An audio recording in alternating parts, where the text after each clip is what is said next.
dan dibunuhnya orang Muslim akan sebagai kufur. Jika meninggalkan ianya si Muslim makanya semayang, hal kadangnya Muslim itu mengingkar ia, akan wajibnya semayang, maka tidak dimandikan akan dia orang Muslim yang mati kafir, yang itu hanya wajib semayang, dan tidak disembahyangkan di atasnya orang yang mati orang Islam, wajib orang kafir. Orang Islam yang beringkar wajib semayang yang le kadi gepoh orangnya kau tahu lagi poh orang kafir. Yang bangsa mati hanjir semano manyaknya dan hanjir sembahyang. Mea kuburan bek sapat dengan kuburan orang Islam. Yang bangsa ganjaran hukuman orang hana sembahyang, maka punya orang inang berpegah kerja hana sembahyang, hana wajib yang menyebabkan halangan ataupun habis orang hana jalan keluar kerja hana sembahyang, hana wajib langsung murtad. Kerja hana sembahyang berapa dosa besar. Nyata yutobat li hakim haitim kau dah buat. Nyata bertanya dalam keluarga, anak, suami atau isteri ataupun rinci na hana semayang. Nyo kita maklumi udik utanyo hanjitim normal. Orang tinggal semayang malamunon dilaknat akan dia. Maka hana bahagia orang udik yang hana mengerjakan sembahyang. Selalu 20 jam dilaknat Allah.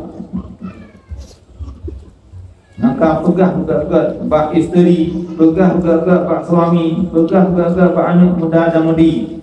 Tamohon beritim ikut pengajian, beritim puput sembahyang, beritim puasa Ramadan. Nyo menyemandum laganya umat Islam, Allah beri kemakmuran, beri kejayaan umat Islam di negeri Aceh Darussalam. Sebagaimana firman-Nya kata maklumi, walau anna ahlal qura amanu wattaqau, bila ahli sabah-sabah daerah beriman, karena mandung beriman, memilih KDP agama Islam, wattaqau takwa, kubu suruh pujian tegah larangan Allah baik kerja. Allah beri keberkatan langit, beri keberkatan bumi, makmum mudah dalam kehidupan. Walakin kadzabu, tetapi umat manusianya sulit dasar hati semayang. Fa akhadnahum bima kanu yaksibun, maka Allah bersiksakan mereka.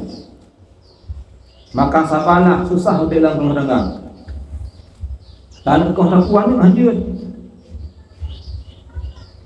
Yang kerjaan keluar sabar. Menanci isteri menyebutnya ka telanjur berajih bertanya hana semayang, maka mintalah jodoh asal cantik rupa saja. Orangnya kata itu majlis taklim rupanya hana semayang sia-sia udik. Hana mungkin dia tak kebah karena anak. Orangnya anak bertanya ahwate diu minta antara baru, pilihlah yang dinuha, isteri yang punya agama.